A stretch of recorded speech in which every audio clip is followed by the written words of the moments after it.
Good morning and thank you, or afternoon or evening, depending on where you are. Thank you very much for joining our webinar today to share with you the FP 2020 annual report this year, Women at the Center. My name is Beth Schlachter and I'm Executive Director here at FP 2020, and I'm joined by a number of colleagues that will be sharing with you all the data and information from this year's annual report.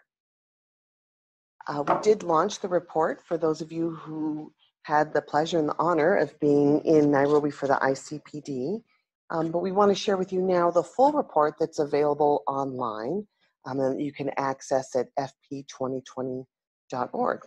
So before I get started, I want to review a few logistics for today's webinar. In addition to the presentation, you should see a Q&A pod where you can submit questions and a chat window where you can send chats to all attendees or to the meeting host should you experience any technical difficulties. And in the event that you are unable to reach us or you need to use email, please email us at info@familyplanning2020.org. The webinar is also being recorded, so you can have access to this again later should you wish to share it with others. And again, we want to thank you for joining us and for your participation. So our agenda today will be going through some introductions, and then I'll share with you the progress update for 2018 to 2019. Then we'll go more deeply into the data for measuring progress. We'll spend some time looking at the financing for family planning, including donor government assistance for family planning.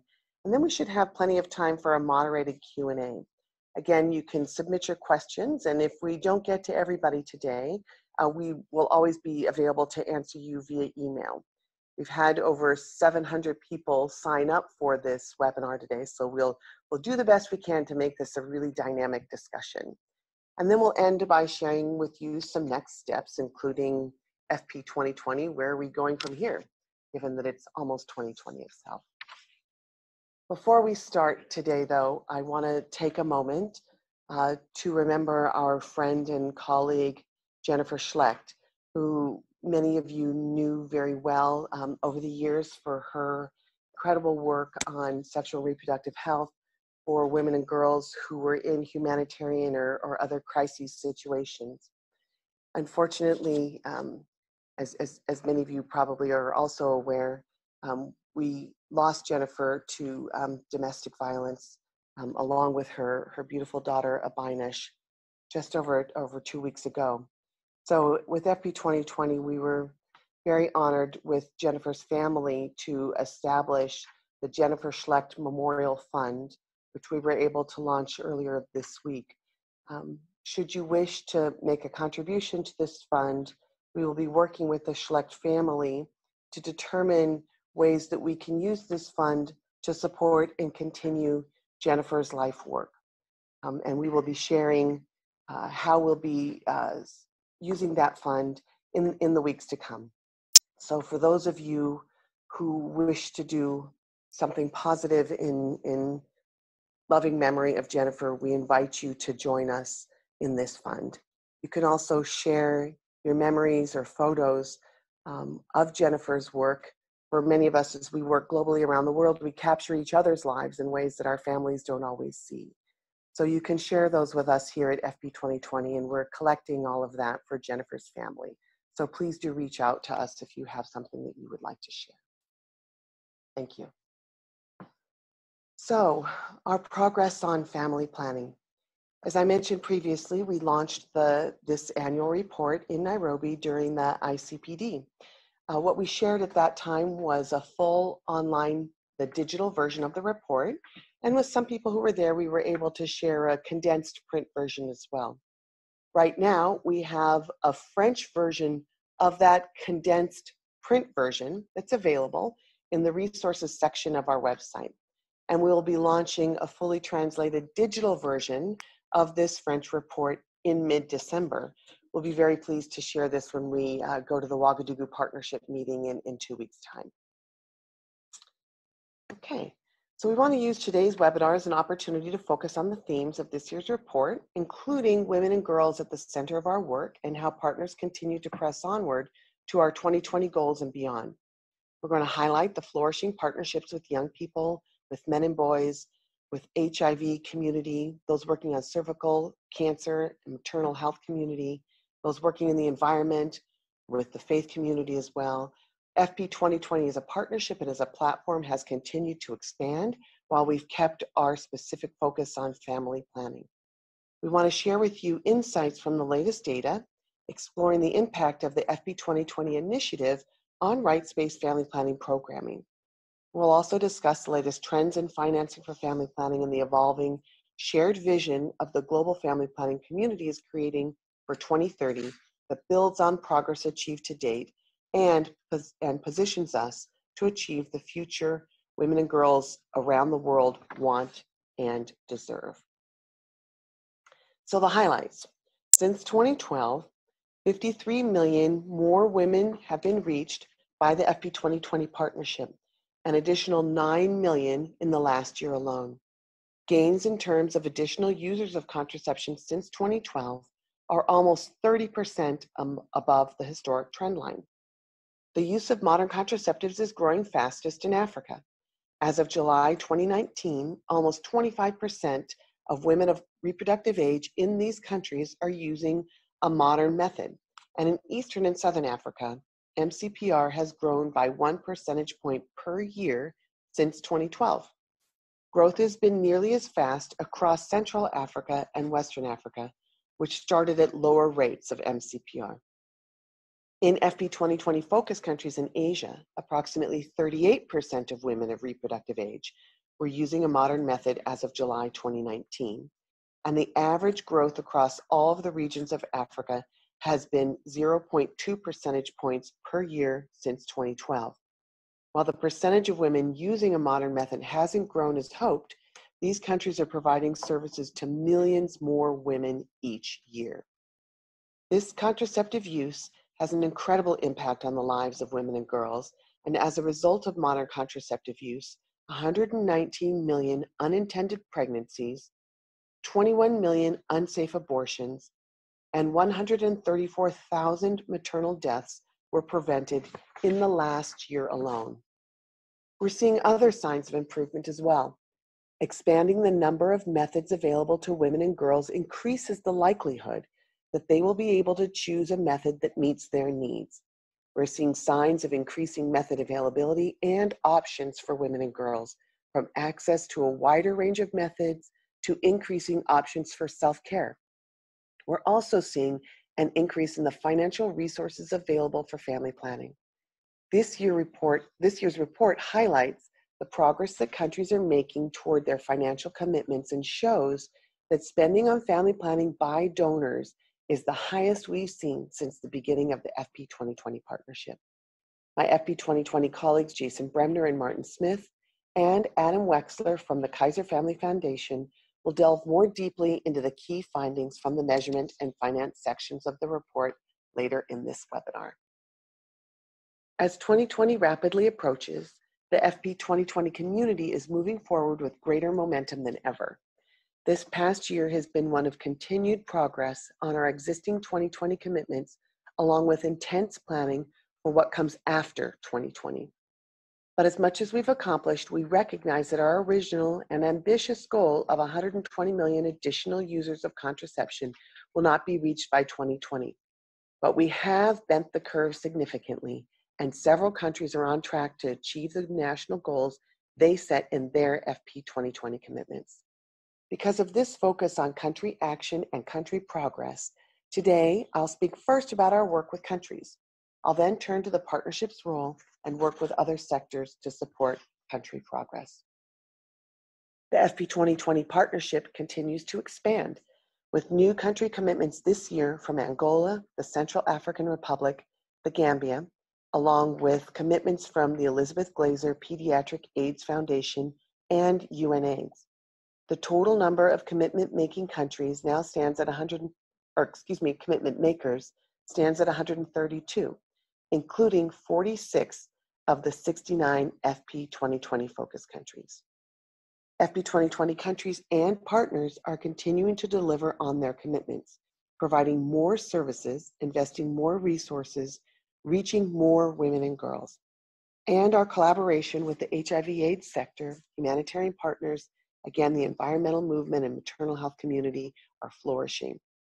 Young people are playing an increasingly important role in the partnership. By the end of 2019, youth focal points have been appointed for every commitment-making country, taking their seats alongside focal points representing the government, donors, and civil society.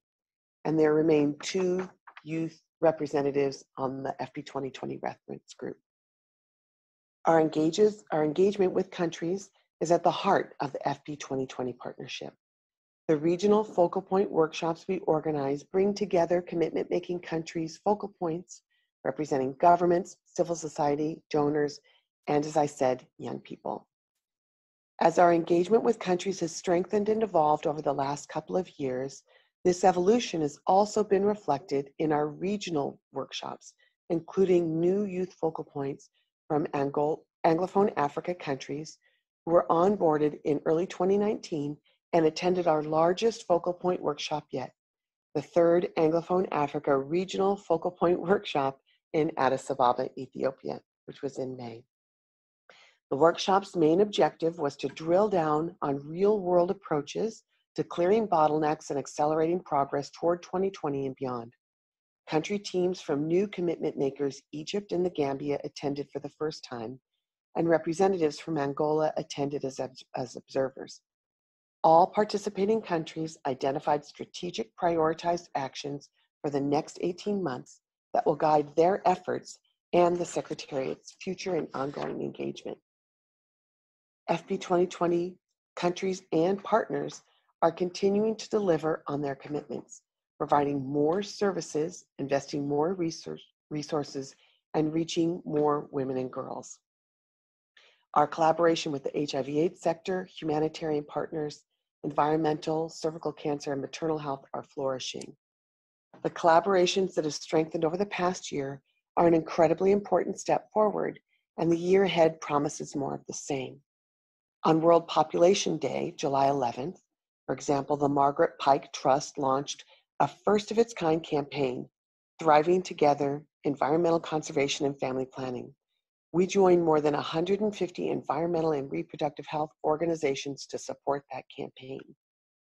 At the International Confederation of Midwives Africa Regional Conference in Namibia in September, FP 2020 teamed up with the World Health Organization to sponsor a high-level plenary, Why Midwifery Matters in Africa, Building Partnerships to Improve Access to Family Planning, to implement WHO guidelines and emphasize midwives in their FP 2020 commitments and action plans. And through the ECHO trials, we work closely with WHO, AVAC, and other HIV partners to ensure collaboration between the family planning and HIV communities. The partnership with UNAIDS continued, with FP 2020 and UNAIDS partnering on a call to action for the integration of family planning and HIV programming. We also joined the HIV Prevention Coalition this year, so we can pull our partnerships more closely together. And we were one of many co-sponsors of the Women Deliver Conference and leading on sessions on family planning and HIV services and sexual and reproductive health resources as being essential to humanitarian action. As 2020 approaches, we enter the final year of this initiative, and FP 2020 partners are continuing to press forward on our individual and collective goals. At the same time, the family planning community is creating a shared vision that will take us past 2020 and on to 2030. The ongoing global consultation process for post-2020 reaffirmed that this partnership has strengthened the ability of the family planning community to deliver for women, but it's also pointed to new opportunities and some blind spots. The lessons we have learned over the course of this partnership will inform the next phase. This includes a focus on adolescents and youth and civil society-led accountability mechanisms. Over the next year, we will continue to work with key partners and constituencies to determine what structures and capacities need to be in place to enhance and deepen support for countries. And we're hearing from country partners in particular. We've asked all FP 2020 focus country teams to hold consultations in their own countries and provide us the feedback of what's going to be most effective to support their efforts. We're continuing to get that country by country feedback, and we'll consolidate that into our thinking as we shift to considering what the best architecture is for this partnership to support that country progress. And we'll be sharing that with all of you as this continues to evolve. This year, we made a concerted effort to enhance overall user experience and navigation of the digital report, with increased interactivity of graphics and added resources throughout. A few key features include an updated architecture and page layout that better feature our partners and their contribution to the partnership. New elements that complement and contextualize the content, including interviews with key partners, the ability to download graphics and estimate tables and share highlighted text through email or social media, and enhanced integration of content featured on the main FP 2020 site with additional resources at the bottom of each section for those who want to delve deeper into key topics. Hopefully, you'll find this improved site easier to search and navigate. We also have 2 complementary reports that we launched this year, including the impact of FP 2020 on rights-based family planning and opportunities for partnering with faith partners as well. And you can find those 2 complementary reports on the FP 2020 website as well. So now I'm going to turn over to Jason Bremner to walk us through some highlights of the measurement section of the report. So Jason, over to you. Thanks, Beth, and thanks to all of you for joining us for this webinar on the annual progress report. As a reminder, FP 2020, through a consultative process with measurement experts, FP 2020's Performance Monitoring and Evidence Working Group, has established a results framework and a set of quantitative metrics that we refer to as the 18 core indicators to help countries and the global community track progress annually across diverse dimensions of a family planning program. An initial set of indicators were selected in the early days of the FP 2020 partnership, and over time, a handful of additional indicators have been identified and added. FP 2020's progress report is the culmination of an annual process of engagement on family planning data that represents the efforts of many partners. These include data collection partners such as the Demographic Health Survey, the PMA project, providers who are filling out registers in a clinic, Track 20, and the country monitoring and evaluation officers who work with countries to produce estimates and analyze progress, FP 2020 focal points and country stakeholders who review and discuss country progress, global partners who track various program priorities, including the family planning financing data that we'll hear about today, and the FP 2020 Performance Monitoring and Evidence Working Group, who work to improve and align family planning measures and review our FP 2020 reports. You can see from this annual timeline that we're just coming to the end of this process, and after a brief rest, we will get started all over again. Based on the results framework and core indicators, FP 2020 publishes annual estimates of progress for each of the 69 countries based on statistical models and available data from surveys, service statistics, and other sources. The annual report features digital data tables, interactive graphics, and we'll also be launching an FP 2020 digital dashboard that I'll discuss in a few minutes. I encourage you to explore these resources, and please provide us with feedback so that we can continue to meet your data needs. An example of our response to this feedback is the additional data you will find on adolescent and youth indicators that we started aggregating last year and updated again this year. Today, I'll just focus on a few of these indicators to provide some measurement highlights. Accelerating progress toward meeting the contraceptive demands of women and girls has been at the heart of the goals of FP 2020 since the outset of the partnership. The principal outcomes of the FP 2020 results framework are focused on modern contraceptive prevalence, total numbers of contraceptive users, unmet need, demand satisfied with a modern method, as well as later we added rates of contraceptive discontinuation and switching. What you see here is a graphic that shows the total number of contraceptive users by year across all of the 69 FP 2020 focus countries. You can see on the left side of the graphic that in 2012, there were approximately 261 million users of modern methods of contraception. In each subsequent year, as we move to the right, the total number of contraceptive users has grown, and now in 2019, there are 314 million women and girls using modern methods of contraception. If we compare 2012 to 2019, you can see that there are now 53 million additional users of contraception. That's that orange line, and it represents our trajectory since 2012. But you will see that it's well below the progress needed to reach that goal of 120 million additional users by 2020, noted on the upper right of the graphic. Despite a trajectory that will put us somewhere between 60 to 70 million additional users in 2020, there are many signs of progress. The trajectory of progress would look very different if we looked across regions, other regions, or at specific countries. Since 2012, there are actually 25 countries that have gained 500,000 additional users of modern contraceptive methods. And 12 of these have seen growth surpass 1 million additional users. In 8 countries, mostly in Africa, the total number of users of modern contraception has actually doubled since 2012, a great accomplishment. If we looked at a similar graphic just at FP 2020 countries in Africa, it would reveal how much closer these countries are actually to the ambitious acceleration that was hoped for back in 2012. So this growth is a sign that services are keeping up with and accelerating the pace of growth. There are today now 926 million women of reproductive age across the 69 FP 2020 countries.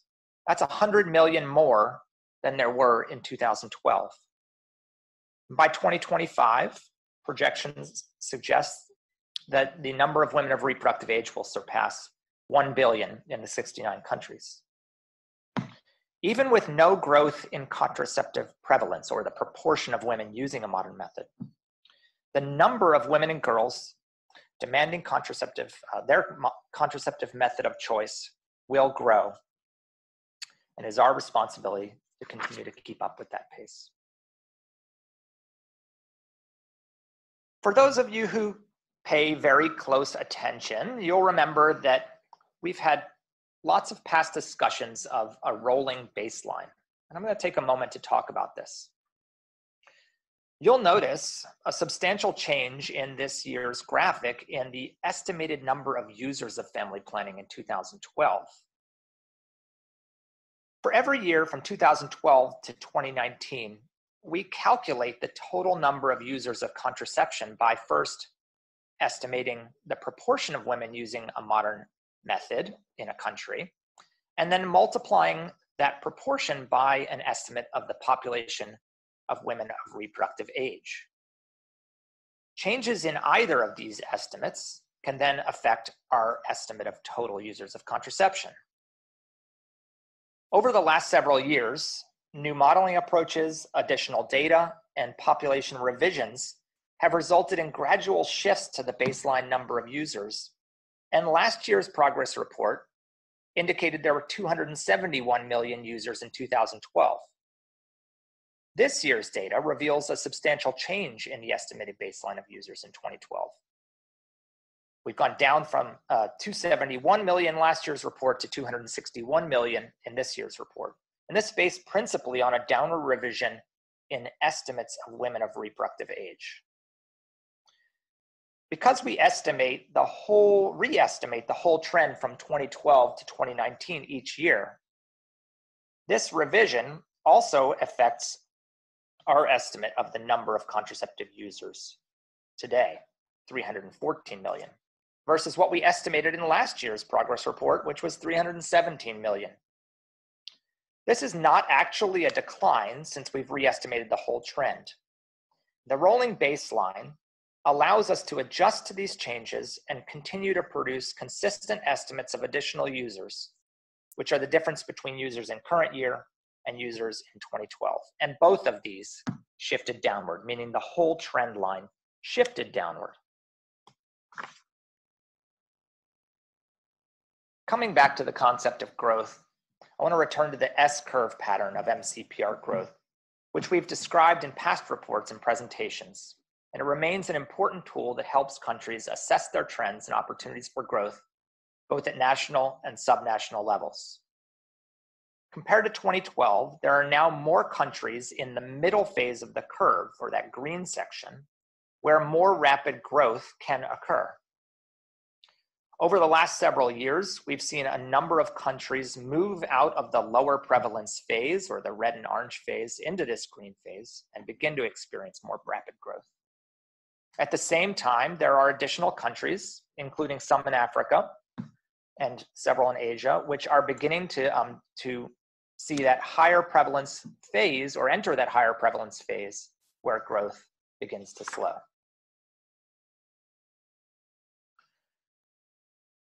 The modern contraceptive prevalence among all women of reproductive age indicates, as I mentioned, the proportion of women using a modern method.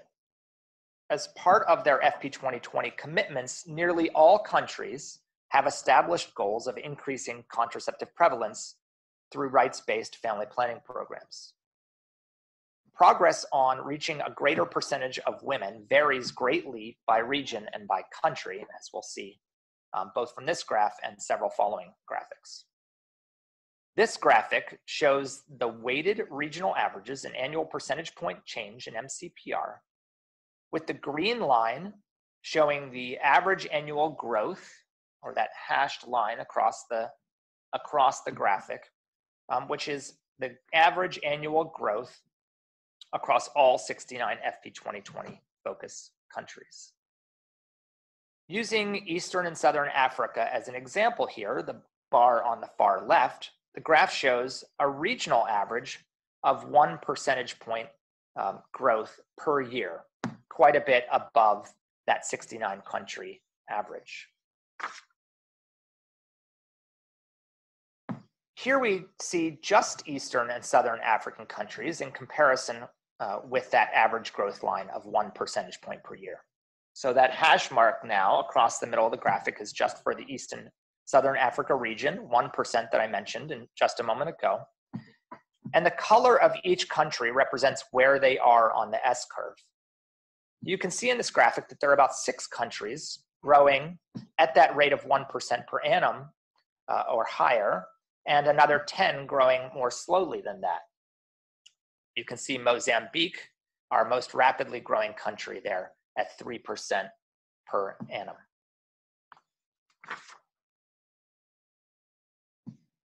Here in Western Africa, you can see the larger number of countries that are growing at a higher rate than the regional average, which is 0.7 percentage points per year. In West Africa, the population of women of reproductive age in Nigeria, which you can see on the far right, makes up roughly half of all women of reproductive age in the region. And we actually weight this regional average by the women of reproductive age. So Nigeria has a heavy influence, and their growth has a heavy influence on the regional rate. Without Nigeria included, the average annual MCPR growth rate for the other West African countries is actually 1 percentage point per year, almost the same as the Eastern and Southern Africa, so just about the same. So we see great acceleration here in Western Africa, and many of these countries are the ones that I mentioned that have moved out of that bottom phase of the S-curve. Finally, in South Asia, you can see the slower growth rate that in part reflects that most of these countries started off at higher levels of prevalence. Many of these countries are now examining their progress closely and looking at opportunities to not only reach more women, but just as importantly, expand their contraceptive choices and improve the quality of services in these mature programs.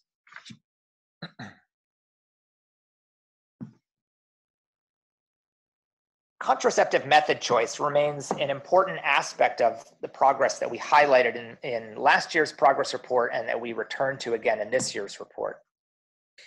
Access to complete information and a full range of contraceptive methods is a fundamental element of the FP 2020 rights and empowerment principles for family planning. While no one indicator can completely measure full, free, voluntary, and informed choice, FP 2020 annually monitors several indicators linked to these principles as they relate to method choice. These indicators measure different dimensions of rights-based family planning and offer perspective on the complexity of the decisions facing women, girls, and couples when choosing to use a method of contraception.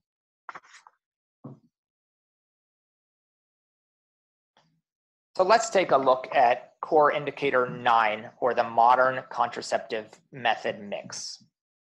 In this graphic, this illustrates the modern contraceptive method mix illustrates the cumulative outcome of all of the factors involved in each woman's contraceptive choice. And the method mix measures the distribution of modern contraceptive users by the method they use.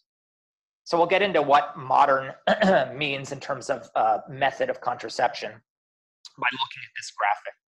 This graphic shows the most commonly used method in each country with the different colors representing different methods. You can see here the dark blue, as represented by India, is female sterilization is the most common method. Green countries, the IUD. Yellow, implant. Red, injectable. The purplish color, the pill. Also, a different shade of blue is a condom, and you can see a very light blue being lamb or breastfeeding. There are other modern methods that are not represented here because they are not the most commonly used method in a country. And in the question and answer, we can get into what those other methods are. The fill of each box shows the percentage of contraceptive users in that country who are using that dominant method.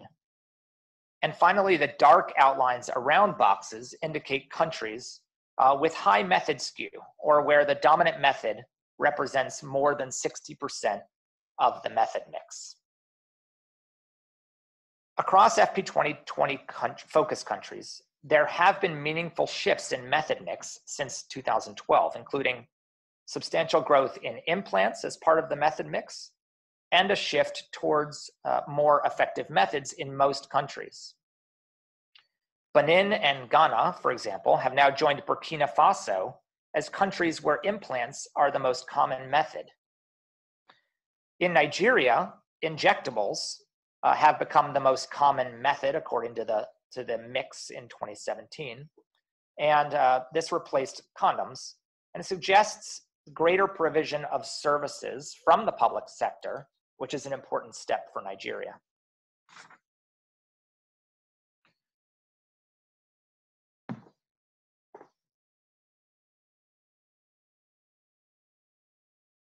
This graphic, which is based on the same colors as the last graphic, shows the number of countries for which that particular method is the most common method in use. And we can see that injectables remain the most common method in the majority of countries. That's 26 countries, followed by the pill. As I mentioned, we're starting to see some change in these most common methods and in patterns of use. These do not reflect actually the number of users of that particular modern method. So I don't want to confuse you and say that injectables are the most used method across all 69 countries. And that's because a few countries like India, Bangladesh, and Indonesia, with tens of millions or even hundreds of millions of contraceptive users, would actually very heavily influence this graphic. The hundreds some million of sterilized women in India, for example, would drastically change this graphic if it were by number of users. So this is the number of countries in which that is the most common method. But let's turn back to our method mix figure and take another look. And this now, with this method mix graph, I've added in more information. And you can see here with these 5+ numbers that in approximately a third of the FP 2020 countries, there are now 5 or more methods in use in the country. And these represent a mix of short, long-term and permanent methods. While this does not equate to expanded method choice, it does represent a range of available methods as indicated through use. As mentioned a moment ago, when looking beyond just the common method, in general, we see increases in implants and injectables, but we are seeing some declines in methods, including female sterilization and pills. In most countries, changes are resulting in overall increases in effectiveness of methods, with one important exception being the decline in female sterilizations in several countries, which results in declines in method effectiveness, but may be a sign of greater contraceptive method choice. So just one last indicator and graphic I want to touch upon is the core indicator 14, or the method information index, which can provide us with a sense of the information and counseling that women receive when choosing their contraceptive method. The index is composed of 3 questions. And those are, when you started your current contraceptive method, were you A, informed about other methods, B, were you informed about side effects for that method, and C, were you told what to do if you experienced side effects from that method? So if a woman answered yes to all 3 of these, then we consider a positive method information index. So when we look across the 40 FP 2020 countries with available data since 2012, the highest MII scores, or method information index scores, were seen in Senegal, where 73% of current users reported they received all 3 elements of the MII. In contrast, the lowest MII score was seen in Pakistan, where according to the 2017 DHS, only 16% of current contraceptive users reported receiving information on other methods, side effects, and what to do if they experience side effects. This graphic shows the method information index actually by method.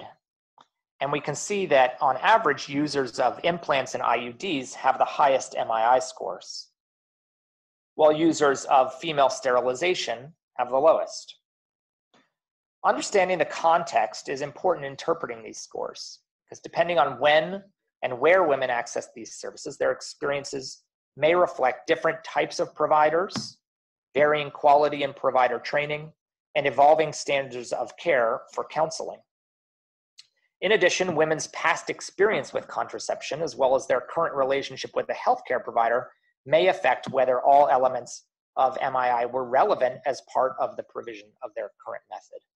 I can give you an example that a woman who has had a pregnancy and is returning to her method of choice and returning to a provider that knows her may simply provide that woman with the method that she wants without all of the counseling, because the woman is happy with the method she had been using.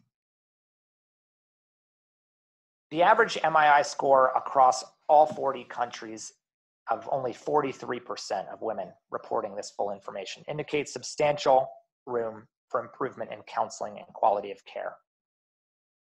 And we know that quality of care improves the likelihood that women will choose the method that meets their needs and continue contraceptive use. So I know that that was a lot to cover in a short amount of time.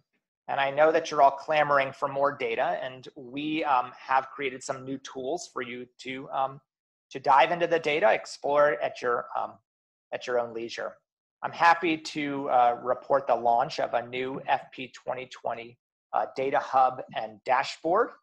that you can find at FP 2020's both progress report site, finding through the links, or directly through the link shown here on the FP 2020 Measurement Hub. This digital data dashboard will allow you to look at various indicators, as well as indicators on contraceptive use, as well as family planning financing, compare across countries, and also have several options for tables and graphics that you can export. Again, we look forward to your feedback and continuing to improve the resources that are available to you.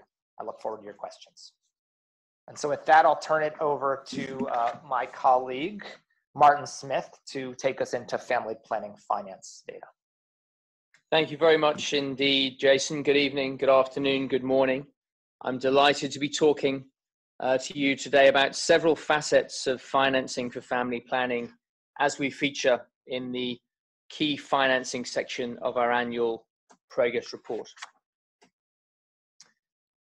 The partnership has long placed a significant value, of course, on increasing the overall funding available for family planning, both at the global and at the country level.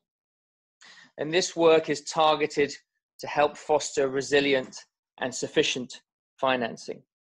A combination of country-led domestic resource mobilization, targeted emphasis on the role of the private sector, including a better understanding of out-of-pocket expenditures, and ongoing donor funding is creating a more holistic approach to financing for family planning.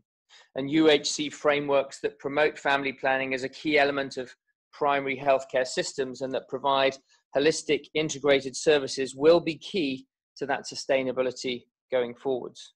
Vertical programs and models will not meet the range of reproductive health needs. Sustainable funding of integrated systems will be a key driver of success. And so today we will review financing for family planning in four main areas. Firstly, we will cover domestic government expenditures on family planning. That is core indicator 12 of our 18 core indicators. Secondly, we will look at FP 2020 country financial commitments. We'll then turn to look at expenditures of total expenditure estimates on family planning across the 69 FP 2020 countries. And then we'll move to talk about donor government funding for family planning, and our colleague Adam Wexler from the Kaiser Family Foundation will take over on that point in just a few minutes. So let's first turn to domestic financing for family planning. And this year in our progress report, we set out domestic government expenditures for 37 countries. That's up from the 31 countries that we reported on this time last year.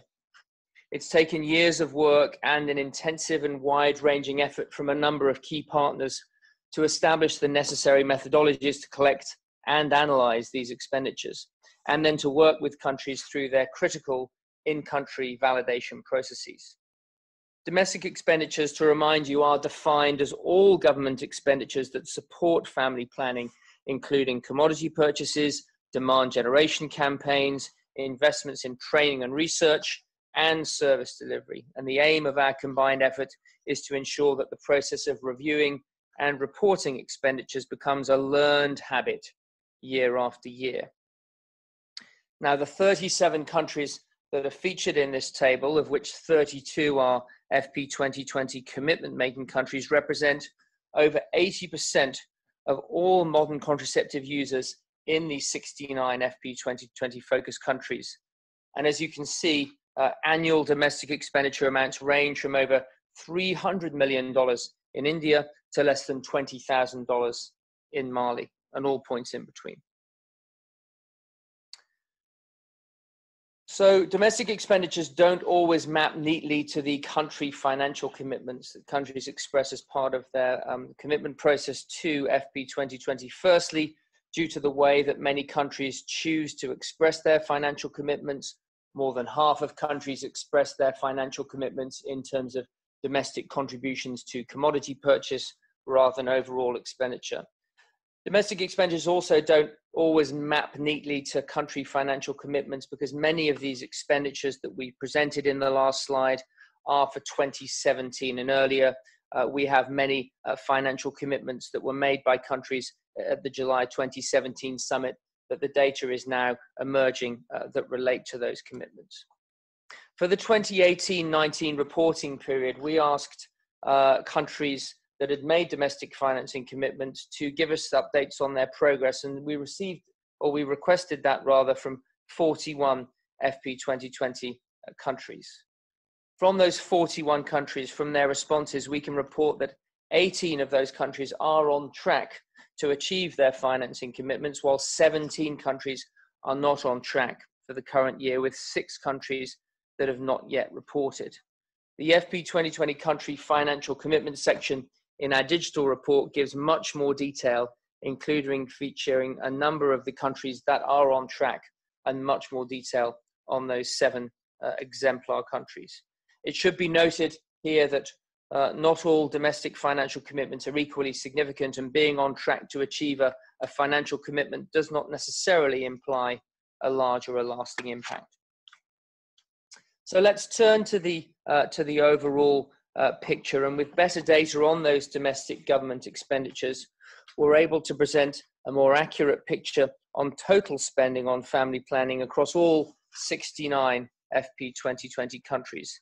As you can see here, total expenditures on family planning in 2017 are estimated at approximately $3.8 billion US, with international donors contributing approximately 45%, domestic governments 32%, consumers through out-of-pocket 19%, and other domestic sources around 4%. It should be very much stressed that these are total figures. The domestic government percentage is heavily weighted by 7 large countries, by India, Indonesia, Bangladesh, Pakistan, Egypt, the Philippines, and Kenya, which account for almost half of all the domestic expenditures featured in this total amount. And so this graph should not be considered representative of most FP 2020 countries. We do feature 2 specific graphs that relate to FP 2020 countries, and we urge you to go online to see the contrasting graphs for Myanmar and the Philippines that we're able to feature this year. Our sincere thanks to the Expert Advisory Group on International Family Planning Expenditures for their close partnership with FP 2020 to produce these figures. And I'd like to hand over to a member of that very group, to Adam Wexler of the Kaiser Family Foundation, to speak about donor government assistance for family planning. Over to you, Adam. Thank you. Thank you, Martin. Thank you, Beth, Jason, and everyone here at FP 2020 for having me here today to present our findings. And hello to everyone that's participating. Before I get into the findings of our report, it would be good to get a little background on how we got involved in this work and also our methodological approach. So the Kaiser Family Foundation started collecting data on donor government funding for family planning following the 2012 London Summit. At that time, we adapted the methodology we've long used to track donor government spending on HIV, an effort we do in conjunction with UNAIDS. The current report presents 2018 funding data, the most recent year available. We now have data available for the period between 2012 and 2018. What are we looking at when we track donor government funding for family planning? We include disbursement data from all members of the OECD DAC. For 10 members of the DAC, we do direct data collection. And those donors include Australia, Canada, Denmark, France, Germany, the Netherlands, Norway, Sweden, the UK, and the US. Data for all other OECD DAC members are from the OECD CRS database. Combined, the 10 donors that we focus on account for the vast majority of donor funding, approximately 98%. In order to assess bilateral funding, we look at any earmarked FP designated amount. We also include FP-specific contributions to multilateral organizations. So for instance, a contribution to UNFPA supplies. We also include FP funding provided under other development assistance activities where possible. So if there's a multi-sectoral project that includes a family planning element with an associated percentage, we'll include that. 2 points about this data collection process. There are some donors that, as a matter of policy, don't disaggregate family planning funding from broader reproductive health activities. On that account, we know that our estimate is slightly high. On the flip side, we know that we're not capturing everything under other development assistance projects. Like I said before, we only include an FP amount under a multi-sectoral project if there isn't a percentage associated. But if there's not, then we don't include it. We also know that we're not capturing FP funding provided under humanitarian assistance activities. So by that account, we know that our estimate is slightly low. Ultimately, we validate all the data with the 10 donors from which we collect the data directly. In addition to the bilateral totals, we also look at donor core contributions to UNFPA. We'll get to both of those in just a minute. So what did we find this year? Donor government funding for family planning activities increased in 2018 to $1.5 billion, the highest level since the London Summit in 2012. Funding in 2018 was more than $200 million above the 2017 level of $1.26 billion. Funding increased from 7 of the donors profiled: Canada, Denmark, Germany, the Netherlands, Norway, the UK, and the US, and decreased for 3, Australia, France, and Sweden. These trends were the same in the currency of origin. Funding from the US rose significantly in 2018, from $474.7 million in 2017 to $630.6 million in 2018. But this was largely due to the timing of disbursements, as US appropriations for family planning have been essentially flat for several years. And this is something we'll come back to in just a moment. This figure here shows the donor government funding trend over time. A few points about this figure. First, what we can see is following the London Summit in 2012, donor funding increased in 2013 and 14, before declining in 15 and 16, and then rising again in 17 and 18. Now, an important point about the 2015 decline. As many of you might be aware, the US dollar rose in value against almost all other currencies globally. When you take that into account, we see that 2015 funding was essentially flat. In addition, in 2016, there was a decline by the US, which continued a subsequent decline in 2017. When you take these into account also, you see that funding was essentially flat. So now let's get into the US situation. What this figure here shows in the blue line is annual US appropriations from Congress for family planning activities. And what you can see there is that funding has been essentially flat over the period between 2012 and 2018 at approximately $600 million. The red line, however, shows the disbursement. And what we can see here, in 2012, the disbursements for family planning were below the appropriated amount. But then we see that the amounts in 2014 and 15 were above the appropriated amount, before again being below in 2016 and 17, and then above again in 2018. This is a normal process. Funding that's appropriated by Congress in a given year usually takes several years to be dispersed. And the reasons for that vary. It could be a realignment of programs or maneuvering for funding from one country to another. But this occurs within all US global health sectors. So we see this in HIV, maternal and child health. And so it's not unexpected. Next slide. The US was the largest bilateral donor to family planning in 2018, accounting for 42% of total bilateral funding. The UK was the second largest donor at $292.2 million at 19%, followed by the Netherlands at $215.6 million or 14%, Sweden at $107 million or 7%, and Canada at $81.8 million and 5%. This figure here simply shows those percentages broken down by the donor's profile. An important point here is what you can see is that the US, the UK, and the Netherlands combined account for approximately 3/4 of total funding. Since the London Summit in 2012, donor government funding for family planning has increased by over $400 million, or 37%. In fact, of the 8 of the 10 donors profiled, increased funding over that period. Those donors include Canada, Denmark, Germany, the Netherlands, Norway, Sweden, the UK, and the US. The US increase over that period was the largest at $145.6 million. Though again, as we spoke about earlier, This was largely due to fluctuations in disbursement rates. The next largest donor increase was the Netherlands at 110.2 million, followed by Sweden at 65.8 million, Canada at 40.3 million, and the UK at 39.4 million. In fact, 5 of the donors profiled, Canada, Denmark, the Netherlands, Norway, and Sweden, doubled or more than doubled bilateral family planning funding over the period. This slide here simply shows the amounts of the increases over the period, as well as the percentage increases. So now moving on to donor contributions to UNFPA. Donors support FP activities through contributions to UNFPA's core and non-core resources. Contributions to UNFPA's non-core resources are included under bilateral totals if specified by the donor for FP activities, something we mentioned earlier.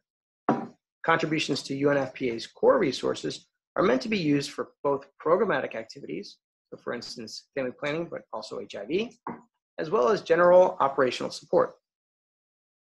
In 2018, core contributions from the donors profiled totaled 373.9 million, an increase of almost 30 million compared to 2017, which totaled 344.4 million. Among the donors profiled, 2 increased funding into UNFPA's core resources, Norway and Sweden.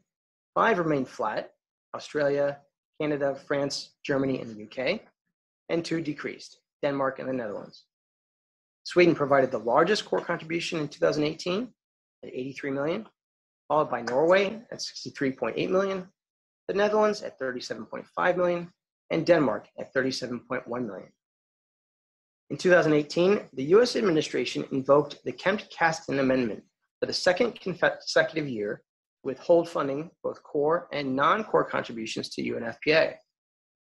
As a point of comparison, in 2016, the last year the U.S. provided funding to the UNFPA, that funding totaled approximately 70 million, just over 30 million to core resources, an additional just under 40 million to non-core resources, which included humanitarian assistance activities. UNFPA spent approximately 356 million from both core and non-core resources on FP and related activities in 2018, an increase of more than 50 million compared to 2017, which totaled 303 million. Our report was released in conjunction with the FP 2020 Progress Report on November 11th in 2019, and it's available online. And we will begin data collection efforts for 2019 family planning disbursements in early 2020. With that, I'd like to hand it back to Beth and look forward to questions. Thank you. Thank you, Adam, and thank you, Martin and Jason. So we've already received a number of questions, and some we were able to hand out to our speakers in real time, so they incorporated their answers along the way.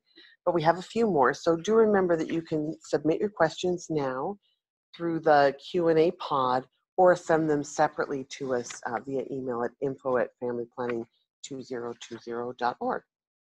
So Jason, I'm going to turn the first questions over to you. First, somebody is wondering if it would be possible to share a paper explaining the re-estimation process regarding the baseline. So can you share, tell us where we are with that work? Yes, this year, given that the rolling baseline that I detailed during my presentation had such a large change, we actually, in the digital progress report and in the print progress report, have a text box that that details this change and provides a space where one can go for additional resources. Those additional resources include a brief produced by Avenir Health's Track 20 project, who are the folks who work directly with countries on this modeling and on our family planning estimation tool that uses surveys and service statistics to do this modeling. And so, so either through the Progress Report website, through the FP 2020 Measurement Hub, or through the Track 20 resources page, one can find this rolling baseline brief. In addition, we have we will have available soon some additional information on the changes in world population prospects from the UN POP division, which is where we get our estimates of women of reproductive age. So you, if you are unable to find those, please reach out to our team and to FP 2020, and we'll direct you to those resources. Great, thanks, Jason. Now we have two questions here that I'm going to put together because they both relate to method mix, method use, and how method choice relates to quality. So I'll read both of them and then I think you can answer them together. The first is, I think that a question that needs more investigation is the relationship between size of method mix and how we perceive the quality of care. Does the integration of new methods actually result in better quality? And then the second question is, could you please repeat what you said about countries where the most women are using a particular method and had the most methods available to them versus that in countries where most women use a different method, another particular method, and have the fewest methods available to them? That is what I thought you said, but I didn't get the methods. Let me do some just method mix triage here across the board so that we clarify first what we're talking about when we talk about modern method, and then we'll get into a little bit more on method mix and on quality questions. All great questions and all a complicated mix of things, none of which equates exactly to choice. And last year, I talked quite a bit about the difference between choice and mix, and I'll come back to that in just a moment. First of all, the list of modern methods, which is I think a question that you were going to pose to me, Beth, let me just go through these so that you're all familiar with them. We have a few that I detailed, but I didn't specify that sterilization includes both male and female. I talked about female sterilization because it's far more common, but in our progress report, we are detailing both male and female sterilization. There's IUD, implant, injectables. We have those grouped together because most grouped together as both IM or intramuscular and SC, subcutaneous, because most surveys don't distinguish between those two, although future surveys, both DHS and the PMA project will. We have also oral contraceptive pills and condoms, both male and female, LAM, lactational amenorrhea method, so that is referring to breastfeeding, postpartum breastfeeding. And then there are a collection of other methods that are that generally you'll find in surveys grouped together. It includes emergency contraception, diaphragm, phones, jellies, spermicides, and also standard days method, which refers to the use of cycle beads or for fertility awareness and periodic abstinence. So standard days method is also considered a modern method. So those are the methods that that we're referring to when I say modern contraceptive users. Let's come back to some questions about quality and method mix. I think a great question posed by a participant, which is that more research is needed to better understand how method mix and introduction of new methods may be affecting the quality of counseling and services. We do note that that overall implant MII scores are higher than some of the methods that have been traditionally around for a lot longer, like pills and female sterilization. And I think there's some good questions out there, which is this because of provider training? But it also could be related to the users and what they want. So familiarization with a method, as I mentioned, may lead to a woman wanting less information and simply say, can we get to the point and give me my method of choice, please? That doesn't mean that full information and counseling isn't important, but I would say I don't think we understand fully whether or not the higher levels of method information index are due to introduction of new methods and the provider training. But I encourage that research, and we've been looking at that with the limitations of that the data have. And someone asked a little bit about how the method information index is collected, and that method information index is collected from surveys. So household surveys, the Demographic Health Survey and the PMA survey ask contraceptive users about when they received their method and ask them these questions that I mentioned about the information they received. So that's how it's collected. It is retrospective, looking back in time. You're asking a woman to remember that experience. And so recall and the recency of adopting a method could also affect that. So I think finally you had one last question in the mix there, Beth, which was to clarify a little bit more on what I was talking about in terms of method mix and the use of that dominant method. So I'm not sure I completely understand the question, so I'll do my best to interpret it. Just to say that the graphic that we were looking at, that map of method mix or colorful collection, each of those countries at first, when I showed a color, was showing for women using a modern method, what percentage of those women were using that one dominant method. So if it were a red box, for example, for Uganda, the height or fill of that box represents how much that method, injectables, makes up of the share of all users of contraception in that country. So we're trying to show both that there's a dominant method, and we're trying to show through the fill of that box how dominant that method is as compared to other methods in that country. But it doesn't show you how many methods are in use, which is why we added that 5+ number. That 5+ number is trying to give you a sense of, even in a country like Uganda where there is a dominant method, are there a lot of other methods in use?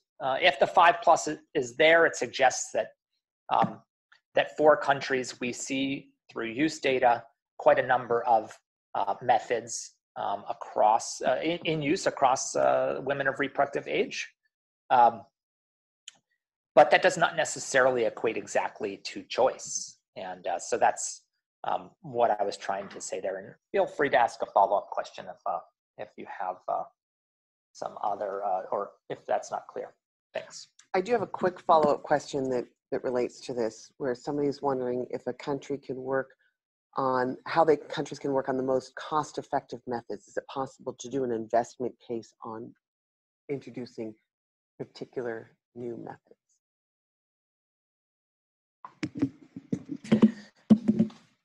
We do have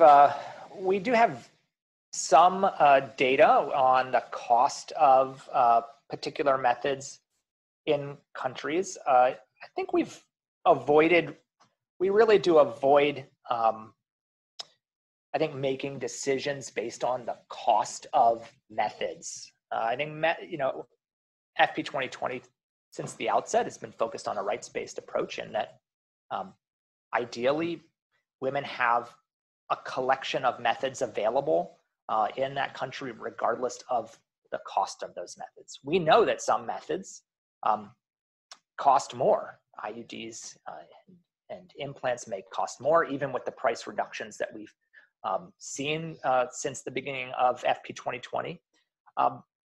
But those methods also are in demand, and they're effective. And I mean, if we were to go to a cost-effective approach, condoms are very low cost, but not very effective in comparison to some of those others. So we try to avoid a cost-based calculation of program priorities, but rather look at method choice, program needs in terms of identifying introduction of new methods. And I encourage, of course, others from the Secretariat to add in if they want on the method expansion. Thank you, Jason. I'm going to, we have a question here for you, Adam, on whether or not we have data on bilateral funding as a percentage of GDP. That's a great question. I do not have that off the top of my head, but it's certainly something that we could calculate, and happy to do so following the call and consider including that in future reports, because it's a very good point. Yeah, it is, isn't it? Yeah.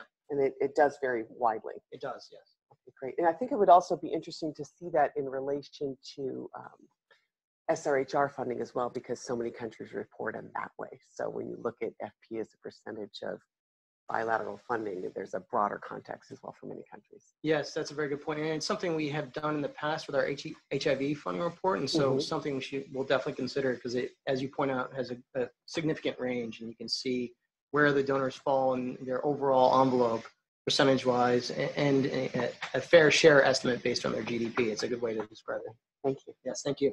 You're welcome. So a couple more questions here on really how rights have an impact on FP 2020 and then how that plays out for different people having access. So I'm going to put two of these questions together, and I think I'll answer these myself.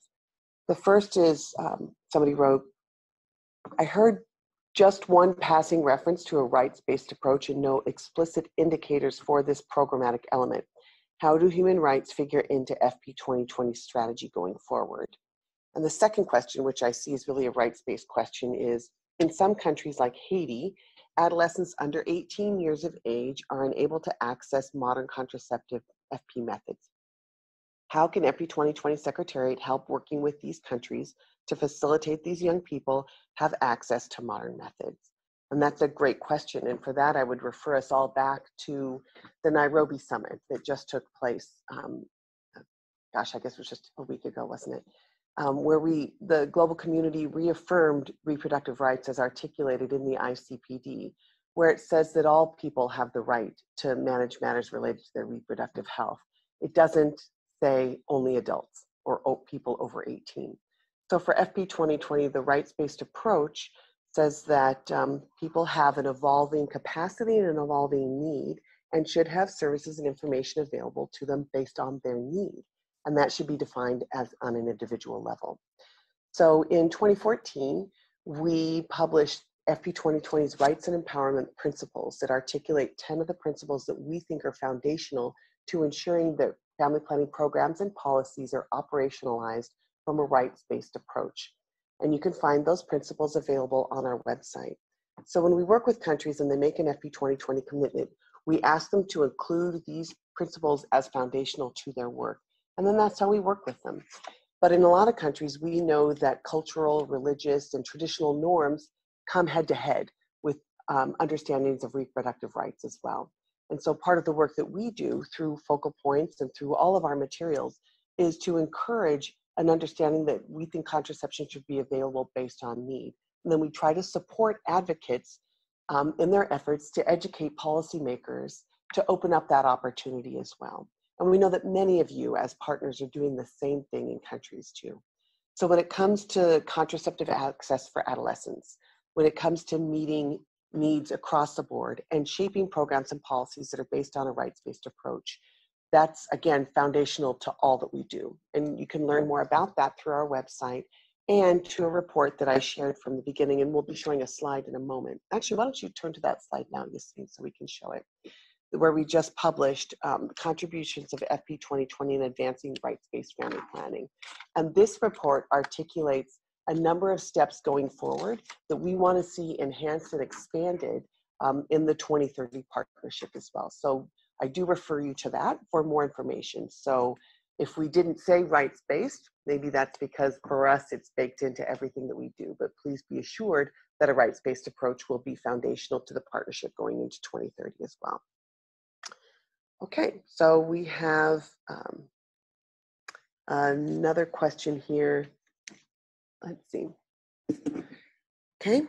It says, what is the principal indicator you are using to ensure and improve informed choice and rights-based FP? What actions are countries taking to ensure or to secure informed choice, especially in constrained resource setting? And how are you evaluating the implementation of a rights-based family planning program? Is there any data available? So we've published on this previously, but maybe I'll turn this back to you, Jason, so you can walk people through what our measurement approach has been to rights and empowerment. Thanks, Beth. So I think if you look in the progress report, there is a great graphic that details the rights-based principles and indicates which of those principles we believe we have some measures of. And I will provide no illusion that we are by any means fully measuring implementation of rights-based family planning. Part of that is because we haven't figured out how to do it exactly yet. There's continuing to be a lot of work on what measures one would need, and I appreciate that Beth just mentioned the rights-based family planning report that's just come out. It does have a measurement section in there, and we do in also the measurement section of the progress report detail a few additional aspects of rights-based family planning that we're able to measure, including availability and stockouts of contraceptives, which I didn't talk about today, quality of information counseling, which I did talk about in the Method Information Index. But there are some other resources. We do have a periodically collected survey of governments that assesses the enabling environment, including accountability mechanisms, and this is called the NCIFP, or National Composite Index of Family Planning. It is available through the Track 20 website, because Track 20 implements that survey every 2 or so years, and so something that we're continuing to work on, but I think it is going to be a long road to be able to measure all of the aspects of a rights-based family planning method, including things like non-discrimination. And how do we measure that a woman simply didn't go to receive services because she felt stigma, either because she was very young and or HIV positive. And so there are a lot of things in which it's difficult to measure that type of access to rights-based family planning. So continue to work on that, and I urge you to explore the resources that we have available through the product on the website. Jason, we have another question for you, so take a sip of coffee before we answer. Doing a lot of hard work. I think this is an interesting question because it really points to the complexity of life as many people are living it. And this person has asked about Nepal and how migration of young males to other countries, young men, is increasing, and how it shows, and if we have a way of showing the transient decreasing use of contraceptive prevalence in relation to migration, especially migration that's related to work where people are coming and going. So can you talk about that and how it is that we're approaching that? Thanks. It's a great question, and something that we've certainly seen in the Nepal data, and that is that if you look at the survey data for Nepal, it suggests a stagnation in the modern contraceptive prevalence rate. After a period of growth, it seems it's sort of held steady. But if you look at the total fertility rate, at the same time, total fertility rate has continued to decline. So questions have been raised, I think both here at FP 2020 and by focal points in the community in Nepal about what's going on. Migration is one of the, we think is one of the answers to that.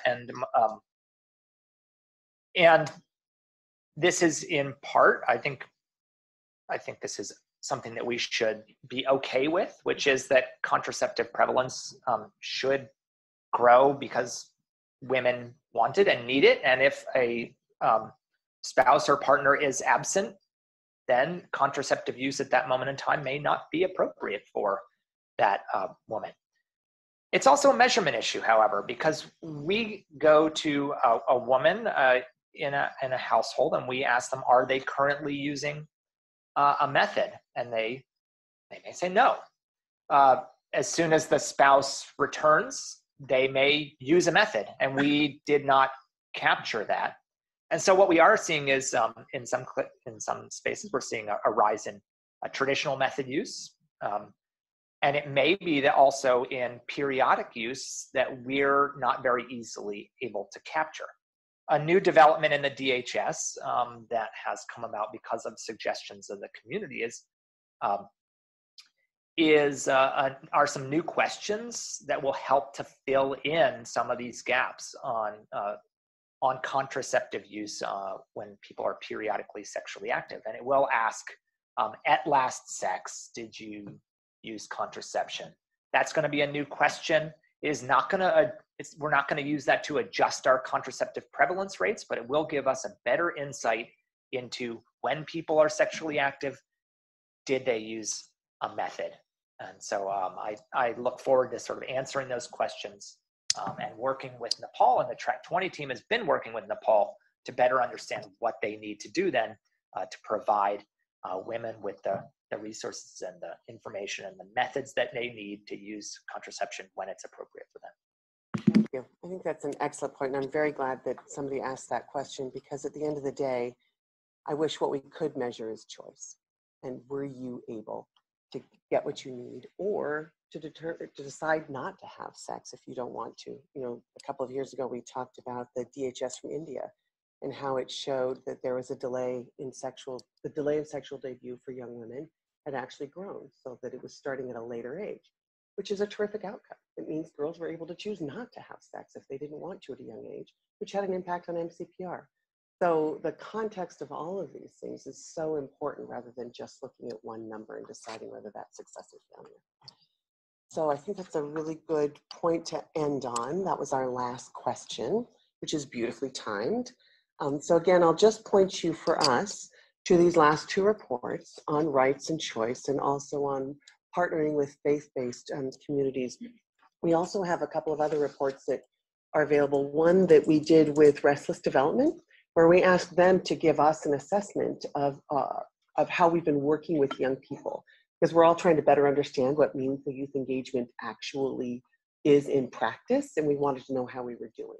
So you can read that report online as well. And in the coming weeks, we're working with our partners PAI to finalize a report on accountability for family planning, both on how the FP 2020 partnership has functioned as an accountability mechanism, and what are some of the successful new practices that have come online for accountability. For us, this is going to be a key part of what we drive toward for the next level of the partnership.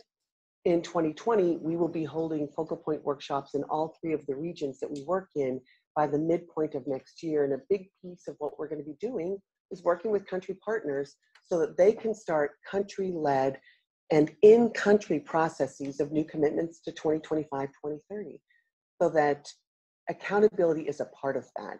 A lot of what we've learned as well is how the partnership can advance that work. So we will be asking country partners to work with government to set their next commitments, so that everybody can see themselves in their role in realizing that commitment together.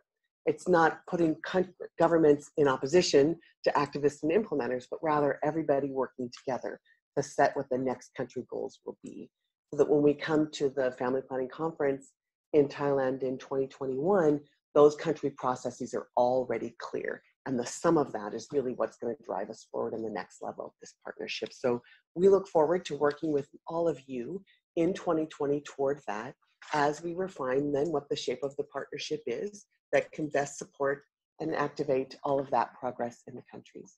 So thank you again for your partnership. It's a sincere pleasure to work with all of you. It's really a joy to be part of the FP 2020 team, because our job is we are here to better understand how partnership can support progress across all levels of family planning globally. So thank you for helping us to do that work. Thank you for your partnership and your friendship. And for many of you, just want to wish you happy holidays and a happy end of 2019. We very much look forward to working with all of you as FP 2020 in 2020 to define the next partnership for success. So thank you and goodbye.